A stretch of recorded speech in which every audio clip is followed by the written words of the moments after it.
Vamos seguir com a resolução dessa questão 4, tema C, lá no site Alticho, o Altillo, que se refere à unidade 9, que é equilíbrio químico, onde só um adendo.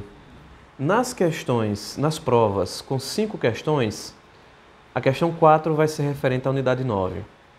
Nas provas com 10 questões, então nós vamos ter as questões 7 e 8 referentes à unidade 9.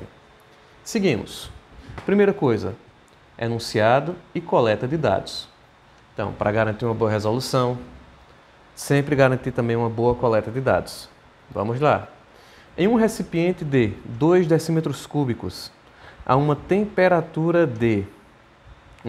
determinada, Então, volume 2 decímetros cúbicos, que é o mesmo que 2 litros. Então, viu a informação do volume, já pensa que vai ter alguma concentração, que com esse volume você vai achar a quantidade em mol. Vamos ver se é isso mesmo. Então, se introduzem 0,142 mol de SO2, dióxido de enxofre, ou em espanhol, dióxido de açufre. E aí, nesse caso, ele está dando o volume e a quantidade em mol, que vai servir para a gente calcular a concentração. Então, eu tenho falado outra coisa. Nessa questão aqui, volume e quantidade em mol para calcular a concentração. Número de mol do SO2 vai ser 0,142 mol, onde isso aqui é a quantidade no início. Isso aqui vai dar para a gente a concentração molar do SO2 no início, que vai ser 0,142 mol sobre 2 litros. Então, nós já temos aqui uma primeira informação importantíssima. A molaridade do SO2 no início. Nem vi a questão toda, mas já vou fazendo isso aqui. Por quê? Falou em equilíbrio químico, só vai ter uma fórmula que a gente precisa aprender aqui.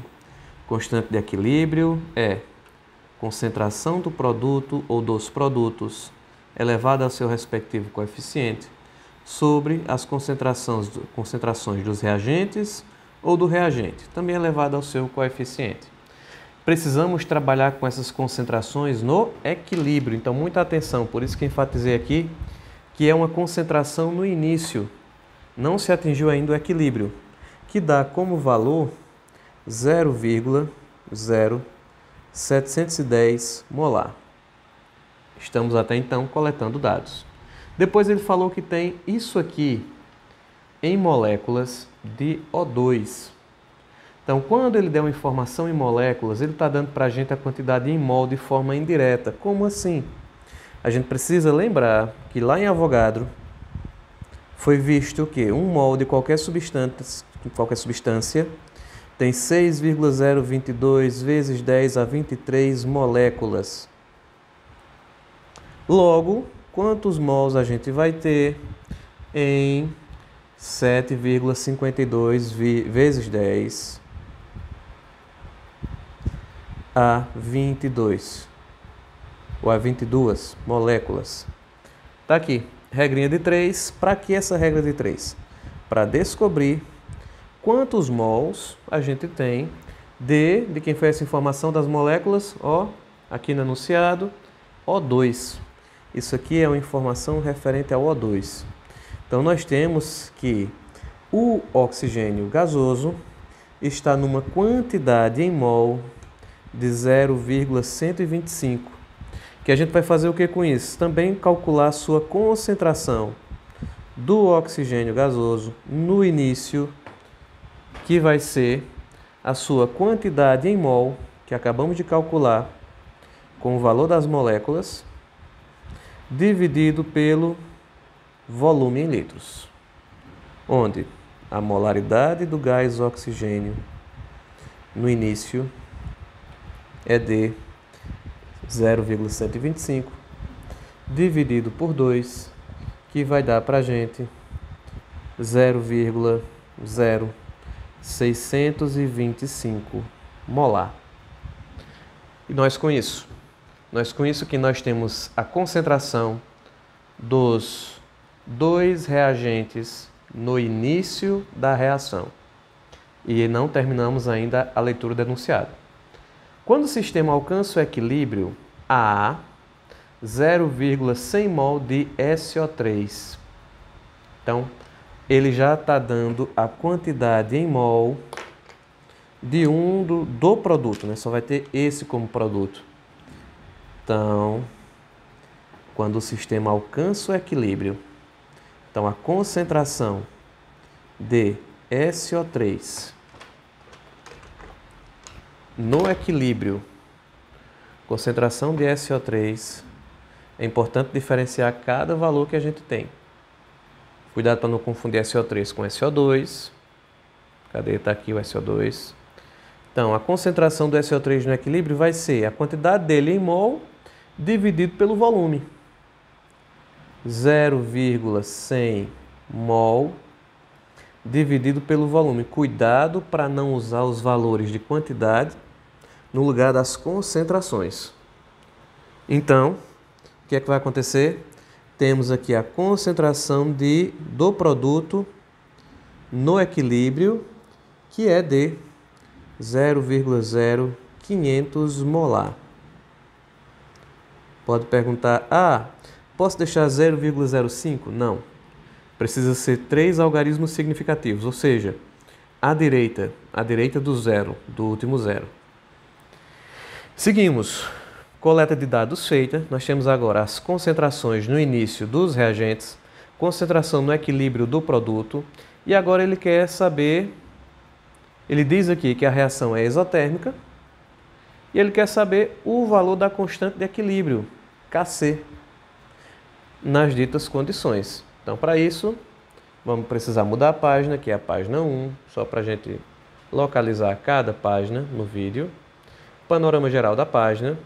Volto a dizer, apenas uma coleta de dados. É besteira? Jamais. Precisamos ter essas informações bem claras para poder fazer uma boa resolução. E com isso a gente segue para outra página agora. Na página seguinte, página 2, vamos montar nossa tabela. Precisa fazer a tabela? Bem, eu acho uma forma bem organizada e segura para a gente resolver as questões de equilíbrio. Por quê? No cálculo, o cálculo da constante de equilíbrio, que vai ser concentração do SO3 no equilíbrio elevado ao quadrado sobre concentração do SO2 ao quadrado vezes a concentração do oxigênio, a primeira, para a gente achar esses valores, é mais seguro encontrá-los através da construção dessa tabela, onde serão os valores daqui, daqui e daqui. Onde já temos um deles, concentração do SO3 no equilíbrio. Por que a gente já tem? Porque ele disse a quantidade em mol em equilíbrio. Com a quantidade em mol e o volume, a gente achou a concentração. Certo, mas voltando. Como construir essa tabela? Você vai colocar a reação e cada componente da reação vai virar uma coluna. E vamos ter 3 linhas: início, consumo e formação e equilíbrio. No início, você tem uma concentração, lembrando que a tabela é toda em concentração molar. Concentração molar, mol por litro. No início, você tem uma concentração de SO2, dióxido de açufre, 0,0710 molar. Você tem uma concentração de oxigênio de 0,0625 molar. Ele não afirmou nada no início do SO3, do trióxido de açufre. Então vamos dizer que não tem nada. Quanto consumiu de cada reagente? Não sabemos ainda, vamos chamar de X. Quanto formou do produto? Aqui nós sabemos. Por quê? Se não tinha nada no início e no equilíbrio tinha isso, é porque isso aqui que apareceu no equilíbrio foi a concentração formada de SO3. Com essa informação e com a reação química, poderemos construir toda a tabela. De novo, a gente só tinha essa informação. Depois foi que veio a concentração desse. Na verdade, nem tem essa diretamente, né? Tem a quantidade em mol. Fez o cálculo para a concentração desse. E com a ajuda desses outros, vamos montar a tabela toda, claro, também com a ajuda da equação química. onde se o SO3 não tinha nada, mas no equilíbrio tinha isso, é porque ele formou esse mesmo valor. Por estequiometria, a gente vai olhar os coeficientes do reagente, dos reagentes e do produto e fazer uma proporção entre eles. Como assim? SO2 e SO3 estão na mesma proporção, 2 para 2. Ou seja, se forma 2 mols aqui desse, se reage 2 mols desse, vai formar 2 mols do outro.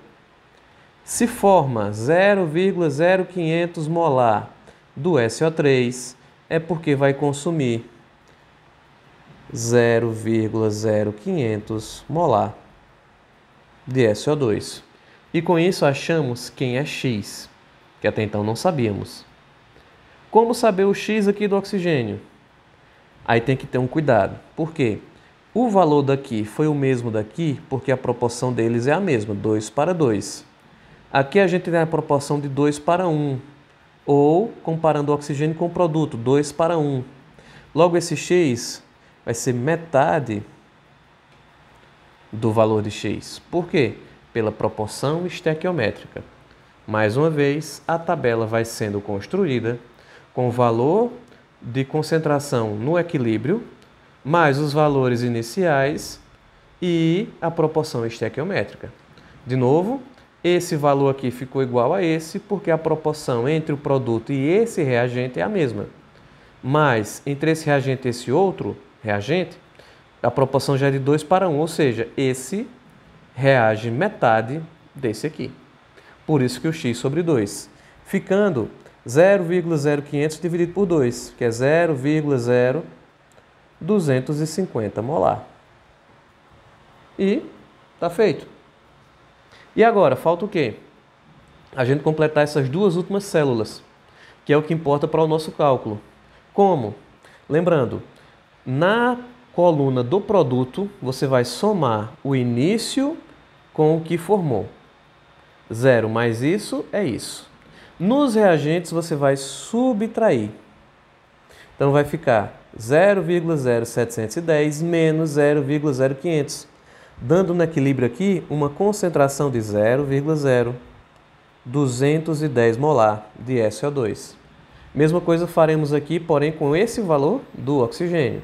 0,0625 menos 0,0250 vai dar 0,0375. Você pode pensar, esse monte de zero, será que está certo? Como é que está? Para você avaliar como é que está seu cálculo, vê se existe um padrão. Como assim um padrão? Ó, duas casas decimais não. A primeira casa decimal, que é essa aqui, é 0. E essa casa decimal 0 se repete em todos os outros. Por mais que sejam proporções diferentes, 2 para 1, mas existe uma paridade entre os números. Então, feito isso, construída a tabela, a gente pode agora diretamente aplicar os valores na fórmula, tendo cuidado com os coeficientes e, claro, cuidado com os cálculos matemáticos. Então, a constante de equilíbrio, que é a nossa resposta da letra A, só voltando aqui, ó, o que é que a letra A pede? Calcular o valor da constante de equilíbrio. Papum. Então, vai ser concentração do produto, 0,0500 ao quadrado, que é o coeficiente do produto, sobre concentração dos reagentes elevados a seus respectivos coeficientes. Fica assim.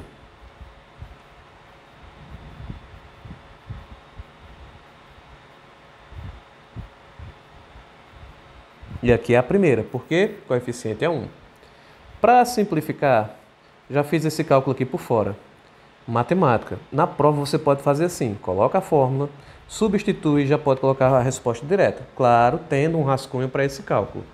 Então, a constante de equilíbrio vai ser igual a 151,15.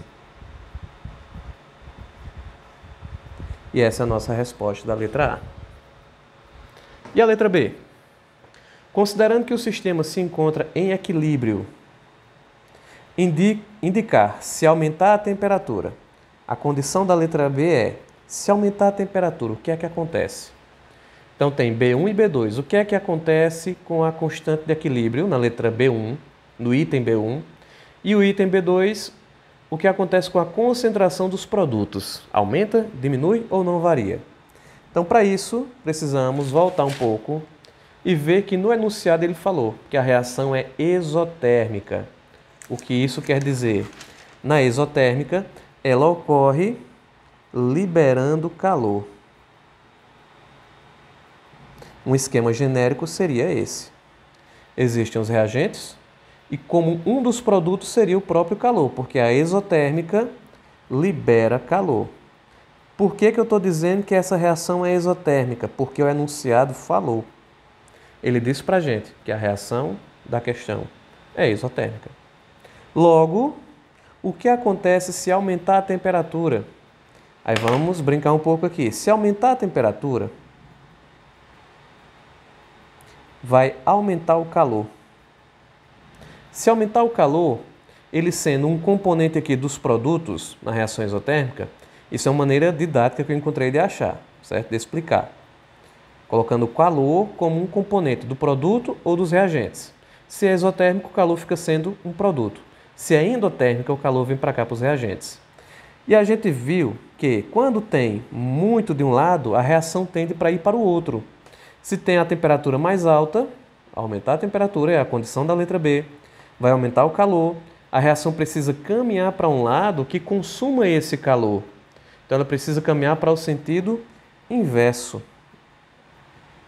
Por quê? Ela precisa consumir esse calor, havendo o quê? A maior concentração de reagentes e menor concentração de produtos. E com isso a gente já responde, opa, ainda não. Se houver maior concentração de reagente, olha o que acontece, olhando para a fórmula, isso aqui vai aumentar. Numa fração, se você aumenta o denominador, o resultado final diminui. De novo, numa fração, se você aumenta o denominador, que é o que acontece aqui, porque é exotérmica, aumenta a temperatura, tem que consumir esse calor, para fazer isso tem que formar mais reagente e consumir mais produto. Sentido inverso. Ao acontecer isso, a concentração dos reagentes diminui, ou seja, o denominador aqui vai diminuir, o numerador vai... o denominador vai aumentar, agora sim, e o numerador vai diminuir, diminuindo o valor final. Ou seja, na letra A, a resposta vai ser diminui. O que acontece com a constante de equilíbrio se aumentar a temperatura? Constante de equilíbrio diminui. E é simplesmente isso aqui, nossa resposta. Constante de equilíbrio diminui. E o que acontece com a concentração dos produtos? A gente também já respondeu. Também diminui. Concentração dos produtos diminui. E está aí respondida a nossa letra A, com a constante de equilíbrio, após construir a tabela. E a nossa letra B, que é interpretando o que acontece com essa reação exotérmica quando há um aumento de temperatura.